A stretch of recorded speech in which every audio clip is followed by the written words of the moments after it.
सब लोग लाइक कर दीजिए और ज़्यादा से ज़्यादा अपने दोस्तों के पास शेयर कर दीजिए, ज़्यादा से ज़्यादा अपने दोस्तों के पास शेयर कर दीजिए। और चैनल पर अगर पहली बार होंगे तो चैनल को सब्सक्राइब कर लेंगे ताकि आने वाला क्लास का नोटिफिकेशन आपको सबसे पहले मिलता रहेगा और एक भी क्लास आपका मिस नहीं होगा, ये फ़ायदा होगा, ठीक है ना। तो लिंक को कॉपी करिए और शेयर कर दीजिए जहाँ तक आपकी पहुँच है। फेसबुक, इंस्टाग्राम स्टेटस पर लिंक कॉपी करके लगा दीजिए, जहाँ तक आपकी पहुँच है वहाँ तक आप शेयर कर दीजिए। बहुत शानदार, बहुत ही खूबसूरत। और ट्रिक ऑफ द डे आज भी रहने वाला है, अंत में मिलेगा ट्रिक ऑफ द डे। ये रहा आज का पहला सवाल। ट्रिक ऑफ द डे आप देखिएगा जरूर, आज बहुत ही यूनिक ट्रिक मैं लेकर आया हूं जो बिल्कुल एक झटके में चटकाया जाता है ना, ट्रिक ऑफ द डे में। समझिए बात। पहला सवाल क्या है? पहला सवाल बोला है कि x और y की वर्तमान आयु का अनुपात दे दिया है 3:4। देखिए, एक x व्यक्ति है और दूसरा y व्यक्ति है, इन दोनों का अनुपात दे दिया है 3:4। बहुत बढ़िया। बोला है कि 5 वर्ष पहले उनकी आयु जो है 5:7 थी। ये ऊपर वाला प्रेजेंट आपका है रेशियो और नीचे वाला 5 वर्ष पहले का है, 5 वर्ष पहले का। अब एक बात बताइए, सबसे पहले दोनों तरफ हम डिफरेंस बैलेंस करेंगे। जैसे 3 के बाद 5 हुआ है तो कितना का अंतर है? तो कहिएगा 2 का अंतर है। 4 के बाद 7 हुआ है, कितना का अंतर है? 3 का अंतर। यहाँ 2 का अंतर, यहाँ 3 का अंतर, बैलेंस नहीं हुआ। तो हम सबसे पहले बैलेंस करेंगे। कैसे बैलेंस होगा? तो इन्हीं के ना रेशियो के डिफरेंस से क्रॉस गुणा कर देंगे। रेशियो के डिफरेंस से इन 4 और 3 में कितना का अंतर है? तो कहिएगा 1 का अंतर है। और 5 और 7 में कितना का अंतर है? 2 का अंतर है। इसी 2 से ऊपर में गुणा कर देंगे, आई से 1 से नीचे में गुणा कर देंगे। 2 से ऊपर वाला में गुणा करेंगे तो नया प्रेजेंट रेशियो बनेगा 2 3 जा 6 और 2 4 जा 8। नीचे में 1 से मल्टीप्लाई करेंगे तो 5 और 7 हो जाएगा, 5 × 5 रेशियो 7। और नीचे वाला 5 वर्ष पहले का रेशियो है। अच्छा, आपके हिसाब से अभी कोई 6 है, अब 5 हो रहा है, मतलब कितना पहले हो रहा है? तो 1 यूनिट पहले हो रहा है। अभी कोई 8 है, 7 यूनिट हो रहा है, तो मतलब कितना पहले यूनिट है? तो कहेगा 1 यूनिट पहले की बात हो रही है। और यही 1 यूनिट का वैल्यू सवाल बोला है 5 साल पहले, यही 1 यूनिट का वैल्यू बोला है 5 साल पहले। तो जब 1 यूनिट का वैल्यू 5 हो गया, 1 यूनिट का वैल्यू 5 हो गया, तो सवाल में बोला है y की वर्तमान। तो यही तो y की वर्तमान क्या है? यूनिट है, 8 यूनिट है। तो y का निकालना है तो y है 8 यूनिट। तो अब एक बात बताइए, 1 यूनिट का वैल्यू 5, तो 8 यूनिट का वैल्यू कितना हो जाएगा? 8 × 5 = 40 साल। कितना साल बाबू? 40 वर्ष हो जाएगा। y अभी कितने साल का है? तो कहिएगा 40 साल का। Option B. चटका दिया ना, चटका दिया ना बेहतर तरीके से। शानदार टेक्निक है, शानदार अप्रोच है। इस तरह के सवाल को जब भी आप लगाने बैठिएगा तो यही बेस्ट अप्रोच है। इसी टेक्निक के साथ जब चटकाइएगा तो बिल्कुल एक झटके में हो जाएगा, ठीक ना। बहुत शानदार, बहुत ही खूबसूरत। देखते रहिए, सीखते रहिए और इस सेशन का, इस क्लास का आनंद लेते रहिए। आराम से बैठ कर देखिए, बगल में आप बोतल में पानी लेकर बैठ जाइए, आराम से 10 मिनट पर 5 मिनट पर पानी भी पीते रहिए और आराम से, ताकि आपके पेट में गर्मी ना हो। क्योंकि बैठकर पढ़ने से क्या होता है, कंटिन्यू ये हो जाता है, ठीक है ना। चलिए देखिए, बोला है कि 2 धनात्मक संख्याओं के बीच का अंतर 160 है और उन दोनों का अनुपात 5:3 है। ये पहला संख्या है, ये दूसरा है, ठीक है। बोला है 5:3, दोनों के संख्याओं का अनुपात दे दिया। अब एक बात बताइए, आपके हिसाब से दोनों का योग कितना होगा? तो कहिएगा 3 और 5 मिलकर 8 यूनिट, और यही 8 यूनिट का वैल्यू सवाल में दिया है 160। दोनों संख्याओं का योग कितना दिया है? 160। आपके हिसाब से योग 8 यूनिट है और क्वेश्चन के हिसाब से बोला है 160। 8 से कैंसिल करेंगे तो 8 दूना 16 हो गया, मतलब 1 यूनिट का वैल्यू हो गया 20। जब 1 यूनिट का वैल्यू हो गया 20, तो सवाल में बोला है कि दोनों संख्याओं का गुणनफल बताइए। अब एक बात बताइए, जब गुणनफल निकालिएगा तो क्या करिए? 5 यूनिट का वैल्यू पहले निकालिए। 5 यूनिट का वैल्यू निकालिएगा तो कितना हो जाएगा? 5 चौका 20 हो जाएगा, 5 दूना 10, मतलब कितना हो जाएगा? 100 हो जाएगा। और यहाँ पर एक काम और करेंगे, क्या x के साथ मानेंगे, क्योंकि x के साथ मानेंगे ना तो गुणनफल कुछ और आएगा। यहाँ 5x और 3x मानेंगे तो यहाँ 8x हो जाएगा, यहाँ x हो जाएगा, मतलब x का वैल्यू 20 हो गया। तो x का वैल्यू 20 हो गया तो बोला है गुणनफल, तो दोनों को गुणा करिए तो 5 × 3 = 15x² होगा। 5 3 15 एक्स स्क्वायर होगा ना, तो जब 5 3 15 एक्स स्क्वायर होगा और एक्स का वैल्यू 20 आया है, लेकिन एक्स स्क्वायर है तो 20 का स्क्वायर करेंगे तो कितना होगा 400 हो जाएगा। तो 15 चौका 60 हो गया, यानी 6000 हो गया। 15 चौका 60 का मतलब हो गया 6000। कहीं गड़बड़ तो नहीं हुआ है? अच्छा, मिस्टेक हुआ है, समझिएगा। सवाल में समझिएगा क्या बोला है। सवाल में बोला है कि दो धनात्मक संख्याओं के बीच का अंतर 160 है और उनकी आयु, उनके दोनों अनुपात दे दिया है 5:3। ये पहली संख्या हो गई, ये दूसरी संख्या हो गई, ठीक है। इनके दोनों का अनुपात दिया है 5:3, 5:3। अब एक बात बताइए, इनका अंतर कितना होगा आपके हिसाब से? 5 और 3 में कितना का अंतर है? तो कहिएगा 2 का अंतर है। 5 और 3 में कितना का अंतर है? 2 का अंतर है। और क्वेश्चन में बोला है कि 160 का अंतर है। आपके हिसाब से 2 यूनिट का अंतर है और क्वेश्चन में बोला है कि 160 का अंतर है। तो 1 यूनिट का वैल्यू निकालेंगे तो 2 8 16, यानी 1 यूनिट का वैल्यू हो गया 80। 1 यूनिट का वैल्यू कितना हो गया? 80। तो जब 1 यूनिट का वैल्यू 80 हो गया तो 5 यूनिट का वैल्यू कितना हो जाएगा? तो 8 5 40, 400 हो गया। और 3 यूनिट का वैल्यू कितना हो जाएगा? तो कहिएगा 8 त्रिका 24, 240 हो जाएगा। तो पहली संख्या 400, दूसरी संख्या 24। बोला है दोनों का गुणनफल बताइए, तो दोनों को गुणा कर दीजिए। 24 चौका होता है 96 और 2 जीरो यहाँ से, 1 जीरो यहाँ से, 3 जीरो हो गया, तो 3 जीरो लिख देंगे, यानी 96,000 आपके सवाल का आंसर हो गया। 96,000 आपके सवाल का आंसर हो गया ऑप्शन ए। 96,000 आपके सवाल का आंसर हो गया कितना बाबू? तो ऑप्शन हो जाएगा ए। बड़ी शानदार तरीके से, शानदार टेक्निक के साथ आपने इस क्वेश्चन को चटका दिया, बिना किसी दबाव के और बिना किसी प्रेशर के। बहुत शानदार, स्मूथली हर क्वेश्चन को चटकाइए बिना किसी दबाव के, है ना। आराम से सीखिए, मतलब दिमाग पर बोझ लेकर नहीं, आराम से सीखिए, इजीली आप सीख पाइएगा। बोला है एक चौकोर की भुजा दुगुनी की जाती है तो उसका क्षेत्रफल कितना गुना बढ़ता है? इसका ट्रिक याद रखिएगा, इसका ट्रिक ज़बरदस्त है। जब भी इस तरह का क्वेश्चन फ्रेम हो आपके सामने तो इसका ट्रिक याद रखिएगा। क्या याद रखिएगा कि n(x²-1) n(x²-1) into 100, n(x²-1) into 100%। इसका डायरेक्ट ट्रिक आप याद रखिएगा, डायरेक्ट ये ट्रिक है। n का x²-1 इंटू 100%, ठीक है ना। उसका क्षेत्रफल कितना परसेंट बढ़ जाएगा? जब भी एक चौकोर की भुजा दुगुनी की जाए, 3 गुनी कर जाए, 4 गुनी कर जाए, 5 गुनी की जाए, अब बोले क्षेत्रफल में कितना परसेंट वृद्धि होगी, तो ये टेक्निक अपनाइएगा। तो n का मान 2 दिया है, दुगुना बोला है ना, तो n का मान 2, यानी 2 का x²-1 इंटू 100% हो जाएगा। तो 2 का x² 4, 4 में से 1 माइनस करेंगे तो 3, और 3 में 100 से गुणा करेंगे तो 300% आपके सवाल का आंसर हो गया। 300% आपके सवाल का आंसर हो गया ऑप्शन सी, ऑप्शन सी। तो जब भी इस तरह का फ्रेमिंग हो आपके सामने क्वेश्चन, तो कुछ इस तरह का टेक्निक आप अपनाएंगे, ठीक है ना। ये कहीं नोट कर लीजिएगा, नोट में कहीं लिख लीजिएगा, नोट में, ठीक है ना। बहुत शानदार, बहुत ही खूबसूरत।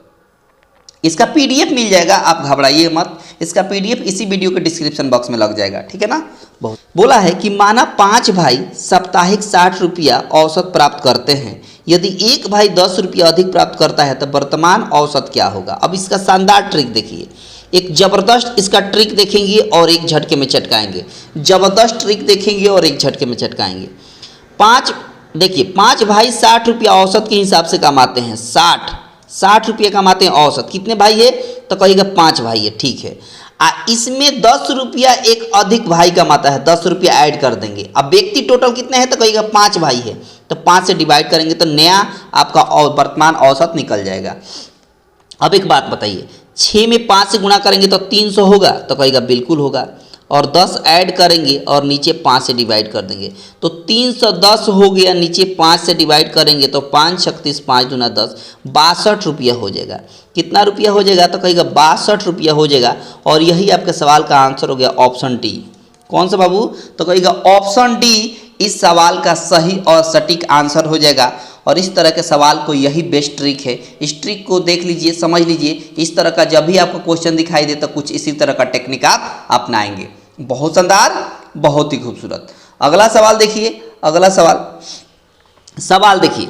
सवाल में बोला है कि जिस लंबवृत्तीय बेलन की त्रिज्या 2 सेंटीमीटर और ऊंचाई 2 सेंटीमीटर है तो उसका आयतन ज्ञात कीजिए। समझिए बात, एक बेलन जो होती है, बेलन इसकी जो है कि बेलन की त्रिज्या दे दी हुई है। बेलन की क्या दे दी है? त्रिज्या। यानी आर का वैल्यू दे दिया है 2 सेंटीमीटर, ऊंचाई एच का वैल्यू दे दिया है 2 सेंटीमीटर, आ कह दिए कि वॉल्यूम निकाल दिए मतलब आयतन।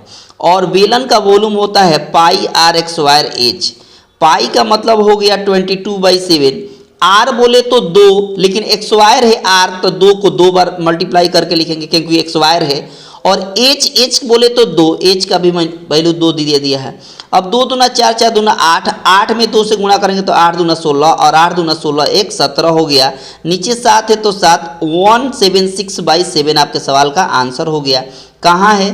तो कहेगा 176/7 यानी ऑप्शन बी। कौन सा बाबू? ऑप्शन बी हो गया, जो बड़ी आसानी से आपने इस क्वेश्चन को चटका दिया है ना। बड़ी आसानी से इस क्वेश्चन को आपने चटका दिया। बड़ी आराम से सीखिए, कोई हड़बड़ी नहीं है ना। आराम से सीखने की जरूरत है। पेन पेपर लेकर बैठे रहिएगा, जो भी यूनिक चीज़ दिखाई दे उसको तुरंत नोट डाउन कर लीजिएगा। और याद रखिए, मेंसुरेशन के सवाल को सॉल्व करने के लिए फार्मूला आपके जुबान पे होना चाहिए। याद रखिएगा, मेंसुरेशन का सवाल को सॉल्व करने के लिए उसमें का सभी फार्मूले आपकी जुबान पे होना चाहिए, तभी आप मेंसुरेशन के सवाल को एक झटके में चटका सकते हैं, नहीं तो फिर आपको समस्या होगी। ठीक ना। तो मेंसुरेशन के सवाल को चटकाने के लिए आपके पास क्या होना चाहिए? फार्मूला का ज्ञान होना चाहिए। ठीक ना। बहुत शानदार। सवाल देखिए, सवाल में बोला है कि एक कंप्यूटर का मूल्य 30,000 रुपया है। याद रखिए, एक कंप्यूटर का मूल्य कितना है? तो कहेगा 30,000 रुपया है। तो 25% छूट के बाद इसका मूल्य क्या होगा ये बताना है। समझिए, एक कंप्यूटर है जिसका मूल्य कितना है? तो कहेगा 30,000 है। ठीक है, 30,000 है। अच्छा, 25% छूट दीजिएगा तो कितना में बिकेगा? तो कहेगा 75% में बिकेगा। तो इसी 30,000 का 75% निकाल देंगे। 75% का मतलब होता है 75/100। ठीक है, बहुत शानदार। 00 से 00 टर्मिनेट हो गया। यहाँ हो गया 300 और यहाँ बगल में हो गया 75। अब सिंपल मल्टीप्लाई कर देंगे तो 3 × 5 = 15 और 7 × 21, 1 22, और 00 है तो 00, यानी 22,500 आपके सवाल का आंसर हो गया। 22,500 आपके सवाल का आंसर हो गया, जो ऑप्शन सी में दिख रहा है। कहाँ दिख रहा है बाबू? तो कहिएगा इस पार्टिकुलर क्वेश्चन का आंसर ऑप्शन सी हो जाएगा, जो बड़ी आसानी से एक झटके में आपने इस तरह के सवाल को चटका दिया, बिना किसी प्रेशर के और बिना किसी दबाव के, बिल्कुल स्मूथली इस तरह के सवाल को चटकाने का यही बेस्ट वे है। ठीक है ना। बहुत शानदार, बहुत ही खूबसूरत। देखते रहिए, सीखते रहिए और इस जीवन का आनंद लेते रहिए। समझिएगा बात, सवाल समझिएगा। सवाल समझिए। बोला है यदि x% का 15% बराबर 1.2% हो तो x का मान बताइए। देखिए, बोला है x% का मतलब x/100, पहले लिख ही लेते हैं। x% का बोला है 15% बराबर 1.2%, ऐसे दिया है।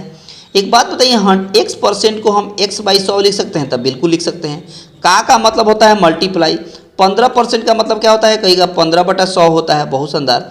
और इक्वल टू 1 2 है तो 1 2, पॉइंट हटेगा तो नीचे 10 आएगा, अब परसेंट हटेगा तो नीचे 100 आएगा। बहुत शानदार।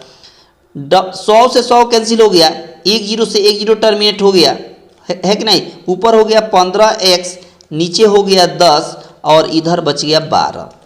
ठीक है ना। अब एक काम करिए, 5 से काटिए 3 बार में, 5 से काटिए 2 बार में, 3 से काटिए 12 को 4 बार में, 4 दूना हो गया 8, यानी x का वैल्यू हो गया 8। x का वैल्यू हो गया 8 और यही आपके सवाल का आंसर हो गया ऑप्शन सी। कौन सा बाबू? तो कहेगा ऑप्शन सी इस पार्टिकुलर क्वेश्चन का आंसर हो गया, ऑप्शन सी, जो बिल्कुल एक झटके में आपने इस क्वेश्चन को चटका दिया है ना। इस तरह के सवाल जब भी आपको सामने दिखे तो कुछ इसी तरह का टेक्निक अपनाया जाता है। ठीक है ना। और आपका ये एग्जाम ओरिएंटेड सवाल है, जितना क्वेश्चन मिल रहा है ये सब के सब एग्जाम ओरिएंटेड है। और आपसे फिर से एक बार मैं गुजारिश करूंगा कि वीडियो और ये ट्रिक सब बेहतर लग रहा है तो सब लोग लाइक कर दें, वीडियो को ज़्यादा से ज़्यादा अपने दोस्तों के पास शेयर कर दें। चैनल पर पहली बार है तो चैनल को सब्सक्राइब करके बेल आइकन पर क्लिक कर दीजिए, ताकि आने वाले नए क्लास और नए अपडेट का नोटिफिकेशन आपको सबसे पहले मिलता रहेगा। बहुत शानदार, बहुत ही खूबसूरत। देखते रहिए, सीखते रहिए और इस क्लास का आनंद लेते रहिए। देखिए, सवाल में बोला है, सवाल में कि यदि किसी सामान के 2/3 भाग का मूल्य 2200 रुपया है। देखिए, कोई सामान है, उसका उस भाग का मूल्य क्या है? उस भाग का मूल्य को हम 1 मान लेते हैं। उस भाग के मूल्य को क्या एज्यूम कर लेते हैं 1। अब इसी 1 का 2/3 हिस्सा कितना होगा, तो 2/3 होगा। और इसी का वैल्यू सवाल में दिया है 2200, इसी का वैल्यू सवाल में दिया है 2200।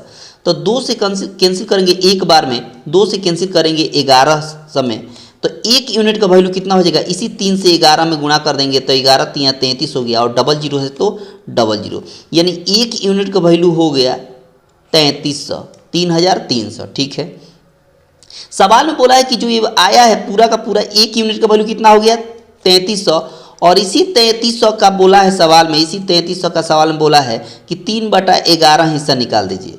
तो 3/11 हिस्सा जब निकालिएगा तो 11 से कैंसिल करिएगा तो 11 3 33 300, और 300 में 9 से गुणा करेंगे तो 3 3 9, 900 आपके सवाल का आंसर हो जाएगा। 900 आपके इस पार्टिकुलर सवाल का आंसर हो जाएगा ऑप्शन ए। कौन सा बाबू, ऑप्शन ए इस सवाल का सही और सटीक आंसर हो गया। इस तरह का सवाल को यही बेस्ट वे है चटकाने का। शानदार टेक्निक के साथ चटकाते रहिए, सीखते रहिए, देखते रहिए आराम से। बिल्कुल आपको अंदर से जो है कि हड़बड़ी नहीं होनी चाहिए। मैंने क्या बताया है, कई बार आपको बताया है ना, कि मेरे प्यारे विद्यार्थीगण ध्यान से सुनिए मेरी बात।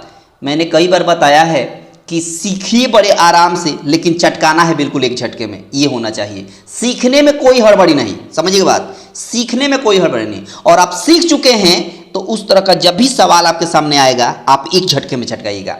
और प्रत्येक दिन प्रैक्टिस करिए, प्रत्येक दिन प्रैक्टिस में रहिए, यकीन मानिए आप हर क्वेश्चन को चटका पाइएगा, है ना। देखो सवाल में बोला है, सवाल में कि 36 मीटर की दूरी पर स्थित एक टावर के शीर्ष से एक इमारत के निचले सिरे के अवनमन कोण 30 डिग्री है। अवनमन कोण कितना है, 30 डिग्री है। ठीक है, टावर की ऊंचाई बताइए। देखिए एक टावर है, एक टावर है ना, इसके बोला है कि यहाँ से अगर हम ये लाइन ड्रॉ करते हैं तो ये ऊपर वाला कहलाता है अवनमन कोण, जो 30 डिग्री दिया है। कितना डिग्री, 30 डिग्री। अब एक बात बताइए, अवनमन कोण उन्नयन कोण के बराबर होता है, ये नीचे वाला होता है उन्नयन कोण।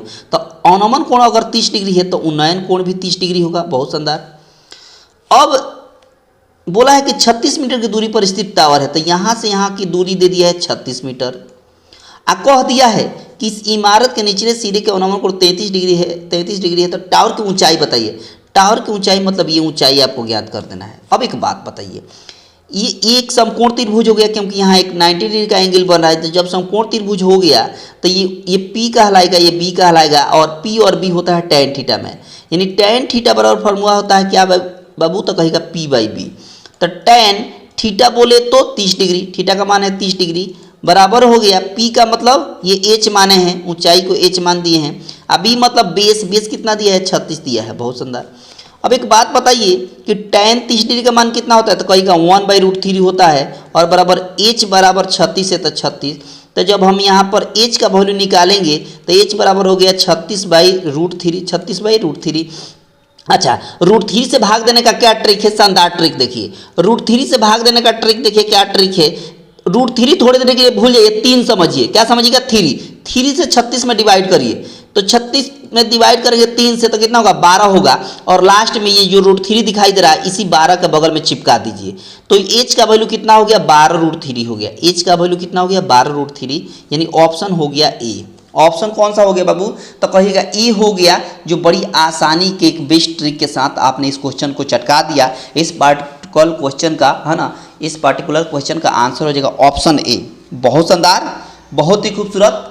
देखते रहिए, सीखते रहिए, और हर क्वेश्चन को बिल्कुल एक झटके में चटकाते रहिए, ठीक ना। बहुत शानदार। अब देखिए सवाल में समझिएगा। सवाल में बोला है कि वह न्यूनतम संख्या क्या है जो 13 जोड़ने के बाद 42, 36 तथा 45 में प्रत्येक से विभाज्य हो जाए, प्रत्येक से विभाज्य हो जाए। वो न्यूनतम संख्या बताना है। तो देखिए 42, ठीक है, 36 और 45, इसका एलसीएम निकाल दीजिए। क्या निकालिएगा, एलसीएम। सबसे पहले 42 को फैक्टर करेंगे तो 3 से कैंसिल करेंगे तो तीन तीन सत्ते 21, 21 दूना 42, बहुत शानदार। अच्छा 36 को फैक्टर करेंगे तो 2 दूना 4, 4 तिहाई 12 और 12 तिहाई 36। अच्छा 45 को फैक्टर करेंगे तो 5 तिहाई 15 और 15 तिहाई 45। अब एक बात बताइए, एक बात समझिए, इसका निकालना है एलसीएम। तो जो कॉमन होता है उसको एक बार लिखा जाता है, जो नहीं कॉमन होता है उसको भी लिखा जाता है। ठीक है, तो मान लीजिए कि हम 372 लिख दिए, 372 लिख दिए। ठीक है, अच्छा अब एक बात बताइए, क्या 3 यहाँ पर है तो इसको काट दीजिए, क्या 3 इसमें है तो इसको भी काट दीजिए। ठीक है, अच्छा उसके बाद 2 भी लिखे हुए हैं, तो क्या इसमें 2 है तो काट दीजिए, इसमें 2 नहीं है तो ऐसे रखिए। उसके बाद देखिए, उसके बाद 3 एक्स्ट्रा है और 2 यहाँ एक्स्ट्रा है, तो इस दोनों 3 में से एक 3 को लिखेंगे। ठीक है, इस 2 5 को 2 5 लिख देंगे, 2 5 लिख देंगे। ठीक है, अब इसमें क्या करेंगे कि मल्टीप्लाई कर देंगे। तो देखिए 7 तरीका 21 हो गया, 21 दूना 42 और 42 दूना हो गया 84, 42 दूना 84 और बगल में है 5 तिहाई 15।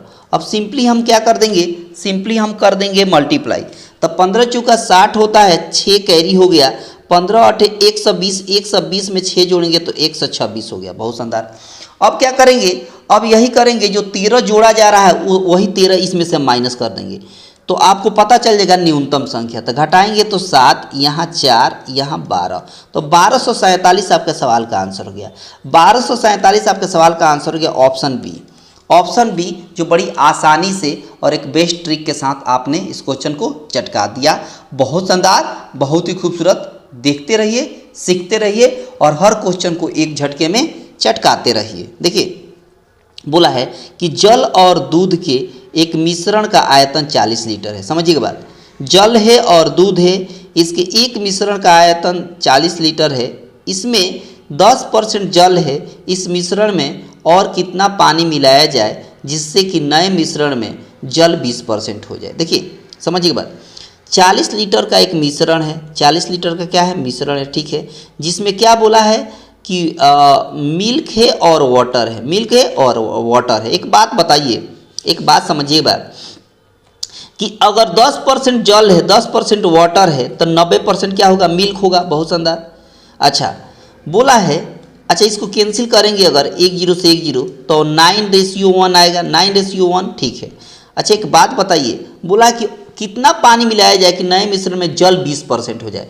अच्छा 20% जब जल होगा, 20% जब जल होगा तो 80% क्या होगा, तो कहेगा मिल्क होगा। इसको कैंसिल करेंगे तो 20 चौका 80 और 20 से कम 20, 4:1 में बटेगा, तो यहाँ 4:1 लिख देंगे। बहुत शानदार। अच्छा एक बात बताइए, इसमें मिलाने की क्या बात हो रही है, तो कहिएगा कि जल मिला, पानी मिलाने की बात हो रही है, यानी जल। तो जल मिलाने की बात हो रही है, इसका मतलब ये कि मिल्क जितना पहले था उतना अभी रहना चाहिए, क्योंकि मिल्क तो मिलाया नहीं जा रहा है, मिलाया जा रहा है वाटर, पानी। तब पानी मिलाया जा रहा है, तो मिल्क जितना पहले था उतना अभी भी होना चाहिए। तो 9 यहाँ 4, तो इसको बैलेंस करके हमको क्या करना पड़ेगा, दोनों को बराबर करना पड़ेगा, 9 और 4 को। तो कैसे बराबर होगा, तो इस 4 से ऊपर वाला रेशियो में मल्टीप्लाई कर देंगे और इस 9 से नीचे वाले रेशियो में मल्टीप्लाई कर देंगे। तो 9 चौका हो गया 36 हो गया, और 4 में 1 से गुणा करेंगे तो 4 हो गया, फिर 9 में 4 से गुणा करेंगे तो 36 हो गया, और 9 में 1 से गुणा करेंगे तो 9। अब देखिए पहले भी मिल्क 36 था, अभी भी 36 हो गया, तब पानी कितना यूनिट मिलाया गया, तो कहेगा 4 से 9 हुआ है, मतलब 5 यूनिट पानी मिलाया गया है। अब समझिएगा बात, यही ऊपर वाला इनिशियल रेशियो, इनिशियल रेशियो कौन सा है, 36 और 4, 36 और 4, 36 और 4 मिलकर कितना हुआ, 40। यही 40 यूनिट का वैल्यू यहाँ दिया है 40 लीटर। 40 यूनिट का वैल्यू 40 लीटर, तो 1 यूनिट का वैल्यू कितना, 1 लीटर। तो जब 1 यूनिट का वैल्यू 1 लीटर, तब 5 यूनिट का वैल्यू कितना हो जाएगा, 5 लीटर। यानी 5 लीटर आपको मिलाया जा रहा है, यही 5 यूनिट का वैल्यू निकालना था। कितना मिलाया जाएगा पानी, उसमें 5 लीटर मिलाया जाएगा, और यही आपके सवाल का आंसर हो जाएगा। ऑप्शन बी इस सवाल का आंसर हो गया। इस सवाल का आंसर कौन सा हो जाएगा बाबू, तो इस सवाल का आंसर हो जाएगा, कहेगा ऑप्शन बी। बहुत शानदार, बहुत ही खूबसूरत। देखते रहिए, सीखते रहिए, है ना, और इस सेशन का आनंद लेते रहिए, क्लास का आनंद लेते रहिए, आराम से सीखिए, कोई हड़बड़ी नहीं, कोई जल्दीबाजी नहीं। देखिए बोला है कि एक व्यक्ति धारा की दिशा में 2 घंटे में 16 किलोमीटर दूरी करती है। धारा की चाल बताना है। यदि वह समान समय में धारा के विपरीत दिशा में आधी दूरी तय करती है तो धारा की गति बताइए। देखिए नाव की गति को नाव मतलब कोई व्यक्ति, नाव व्यक्ति को कह सकते हैं, ठीक है ना, व्यक्ति कहिए चाहे नाव कहिए, इसका है ना, इसका गति को हम x मान लेते हैं स्पीड को, और धारा का जो पानी की गति है जल की उसको y मान लेते हैं, ठीक है। अच्छा, जब भी धारा के दिशा में अगर कोई व्यक्ति तैर रहा है तो उसका स्पीड जोड़ दिया जाता है। जब भी धारा के दिशा में स्पीड क्या हो जाता है, उसका बढ़ जाता है। जाहिर सी बात है कि अगर पानी का बहाव इधर है और कोई व्यक्ति इधर ही तैर कर जा रहा है तो उसका स्पीड बढ़ेगा, तो कहेगा बिल्कुल बढ़ेगा। तो उनका स्पीड बढ़ेगा तो x प्लस वाई स्पीड हो गया, और स्पीड बराबर होता है डिस्टेंस बाई टाइम। डिस्टेंस कितना है 16 किलोमीटर, टाइम कितना है 2 घंटा, कैंसिल करेंगे तो 8 हो गया, मतलब x प्लस वाई का वैल्यू हो गया 8, x प्लस वाई का वैल्यू हो गया 8। अच्छा, उसके बाद धारा के विपरीत दिशा में जब जाएगी तो स्पीड घट जाएगा, स्पीड घटेगा तो x माइनस वाई हो गया। इसमें भी डिस्टेंस बाई क्या होता है टाइम। डिस्टेंस कितना बोला है तो कहा है आधी दूरी, तो पूरा दूरी कितना था इसमें 16 किलोमीटर, तो आधी दूरी 8 हो जाएगा, और टाइम जो है वो उतना ही लग रहा है, समान समय पहले 2 घंटा लगता था, अभी भी 2 ही घंटा लग रहा है। कैंसिल करेंगे तो 4 हो जाएगा, यानी यहाँ पर हो जाएगा x माइनस वाई का वैल्यू 4। अब आपसे पूछा है कि ये इक्वेशन फर्स्ट मान लीजिए हो गया, ये इक्वेशन सेकेंड हो गया। आपसे पूछा है धारा की चाल, धारा मतलब y का वैल्यू, धारा मतलब y का वैल्यू, और y का वैल्यू निकालने का ट्रिक देखिए, कई बार मैंने बताया है, वैसे फिर सीख लीजिए कि जब भी x प्लस वाई बराबर कुछ हो और x माइनस वाई बराबर कुछ हो, आ कह दे कि y का वैल्यू निकाल दीजिए, तो दोनों का डिफरेंस का आधा कर देंगे। ये दोनों का जो कांस्टेंट है इसके डिफरेंस का आधा कर देंगे। 8 और 4 में कितना का अंतर है तो कहिएगा 4 का अंतर है, 4 में 2 से डिवाइड करेंगे, आधा करेंगे तो कितना हो गया 2 kilometre per hour, 2 kilometre per hour. और यही आपके सवाल का आंसर हो गया, यही आपके सवाल का आंसर हो गया ऑप्शन बी। ऑप्शन बी इस पर्टिकुलर सवाल का आंसर हो गया, जो बिल्कुल एक झटके में आपने चटका दिया है ना, आसानी से आपने चटकाया, बिना किसी दबाव के, बिना किसी प्रेशर के। इस तरह के सवाल को चटकाने का यही बेस्ट वे है, ठीक है ना। आराम से सीखिए, कोई हड़बड़ी नहीं, कोई जल्दीबाजी नहीं। देखिए सवाल में बोला है, सवाल में कि अंक बोला है 3, 7, 0 और 9 से निर्मित 4 अंकों की सबसे बड़ी और सबसे छोटी संख्या का अंतर क्या हो यदि संख्या में अंकों का प्रयोग सिर्फ एक ही बार हो, यानी संख्या को रिपीट नहीं करना है। कौन कौन संख्या दिया है तो कहेगा 3, 7, 0, 9, 4 संख्या है, ठीक है, 4 संख्या है। अब समझिए बड़ी संख्या जब निकालिएगा, यहाँ से अगर बड़ी संख्या निकालते हैं, बड़ी संख्या, तो बड़ी संख्या निकालने का क्या ट्रिक है कि बड़ी संख्या से स्टार्ट करिए और घटते क्रम में लिखते चलिए। तो सबसे बड़ी संख्या कौन है 9 है, 9 से छोटा कौन है तो कहिएगा 7 है, 7 से छोटा कौन है तो कहिएगा 3 है, और 3 से छोटा कौन है तो कहिएगा 0 है। ये बड़ी संख्या निकल गई। अच्छा, छोटी संख्या निकालने का क्या टेक्निक है, छोटी संख्या निकालने का क्या ट्रिक है कि वैसी संख्या जिसमें कहीं 0 भी हो, वैसी संख्या जिसमें कहीं 0 भी हो तो छोटी संख्या से स्टार्ट करना होता है। छोटी संख्या जो अगर पूछता है तो छोटी संख्या से स्टार्ट करते हैं, छोटी संख्या पूछे तो छोटी, तो सबसे छोटी कौन है 0 है, तो जब भी 0 रहे ना तो 0 से स्टार्ट नहीं करेंगे बाबू। छोटी संख्या लिखने के लिए, छोटी संख्या लिखने के लिए छोटे अंक से स्टार्ट करते हैं। और सबसे छोटी अंक कौन सी है तो कहेगा 0 है, तो 0 से स्टार्ट नहीं करेंगे, 0 से जो बड़ी होती है उससे स्टार्ट करेंगे। तो 0 से बड़ी कौन है तो कहेगा 3 है, तो 3 से स्टार्ट करेंगे और तब 0 लिखेंगे, अब 0 लिखेंगे, अब बढ़ते क्रम में लिखेंगे। 0 के बाद क्या आ गया 3, तो मैंने लिख लिया है, तो 7 लिखेंगे, और 7 के बाद क्या है 9 लिखेंगे। अब इसी का क्या निकाल देंगे डिफरेंस, बोला है अंतर बता दीजिए, तो इसी का डिफरेंस निकाल लेंगे। तो 10 में से 9 गया 1, यहाँ 2 बच गया, 12 में से 7 गया 5, यहाँ 6 बच गया, और 9 में से 3 गया 6, 6651 आपके सवाल का आंसर हो गया। 6651 आपके सवाल का आंसर हो गया ऑप्शन डी। कौन सा बाबू तो कहेगा ऑप्शन डी इस सवाल का आंसर हो गया, इस पर्टिकुलर सवाल का आंसर हो गया ऑप्शन डी। बड़ी आसानी से एक बेस्ट वे में आपने इस क्वेश्चन को चटका दिया है ना। आराम से सीखते रहिए, देखते रहिए, थोड़ा सा भी आपको समस्या नहीं होगी, पेन पेपर लेकर बैठे रहिएगा। और ट्रिक ऑफ द डे आने वाला है, आप बहुत दूर नहीं है, आराम से देखिए। Trick of the day last में मैं बताऊंगा, बिल्कुल अद्भुत ट्रिक, बिल्कुल अद्भुत ट्रिक। देखिए सवाल में बोला है कि एक विद्यालय में लड़कों का 10% यानी बॉयज का 10%, बॉयज का 10% लड़कियों के 1/4 के बराबर है। लड़की यानी गर्ल्स जो है उसको 1/4 हिस्से के बराबर है। अब एक बात बताइए, यहाँ हो गया बॉयज और 10% का मतलब होता है 10/100, ठीक है, बराबर हो गया गर्ल्स बाई 4। 1 0 से 1 0 कैंसिल हो गया, 2 2 4, 2 5 10, यानी बॉयज बाई गर्ल्स हो गया 5/2, और 5/2 को हम लिखेंगे 5:2, 5:2, और यही आपके सवाल का आंसर हो गया। यही आपके सवाल का आंसर हो गया ऑप्शन बी। यही आपके सवाल का आंसर हो गया जो ऑप्शन बी में दिख रहा है, जो बड़ी आसानी से और एक बेस्ट ट्रिक के साथ आपने इस क्वेश्चन को चटका दिया था। आपको जिसका इंतजार, मैंने क्या बताया था, ट्रिक ऑफ द डे बड़ा ही शानदार होने वाला है। ट्रिक ऑफ द डे बड़ा ही शानदार होने वाला है, और इसका ट्रिक देखिए चटकाने का कि 126 में मल्टीप्लाई करना है 999 से, 999 से, ठीक है, 999 से। तो देखिए कैसे चटकाएंगे इसको, देखिएगा शानदार ट्रिक क्या है ना, इसका शानदार ट्रिक क्या है चटकाने का, समझिए बात, शानदार ट्रिक समझिए। जब भी कोई संख्या हो ट्रिपल डिजिट में और 999 से मल्टीप्लाई करना हो, यानी जितना डिजिट इधर उतना ही डिजिट में 9 इधर है, तो उसका ट्रिक क्या है, क्या करिएगा, जिस संख्या में 999 से गुणा करना है उस संख्या में से 1 माइनस कर लीजिएगा, 1 माइनस कर लीजिएगा। 1 माइनस करेंगे तो क्या होगा, तो कहिएगा 5 2 1, 5 2 1। अब क्या करिएगा कि इसी 9 में से 5 माइनस करेंगे तो 4, 9 में से 2 माइनस करेंगे तो 9 में से 2 माइनस करेंगे तो 7, और 9 में से 1 माइनस करेंगे तो 8। यही 12 58 74 आपके सवाल का आंसर हो गया। 12 58 74 आपके सवाल का आंसर हो गया एक झटके में, एक झटके में। अगला क्वेश्चन देखिए, ये वाला क्वेश्चन जैसे दिया है 6 5 2 4 इंटू 4 टाइम्स 9। आप देख पा रहे हैं कि जितने अंकों का स्थान इधर है उतना ही अंकों का स्थान इधर 9 बार लिखा गया है।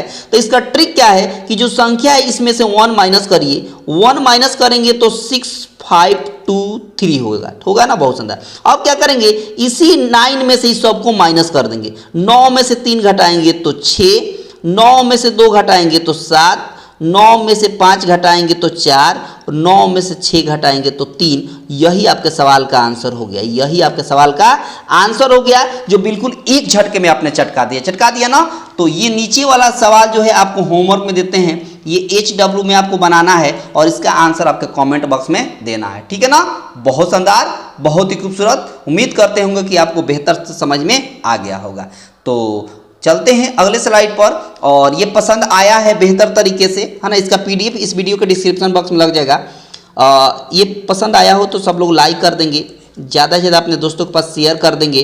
चैनल पर पहली बार होंगे तो चैनल को सब्सक्राइब कर लीजिएगा, ताकि इस तरह का ट्रिक का नोटिफिकेशन आपको सबसे पहले मिलता रहेगा।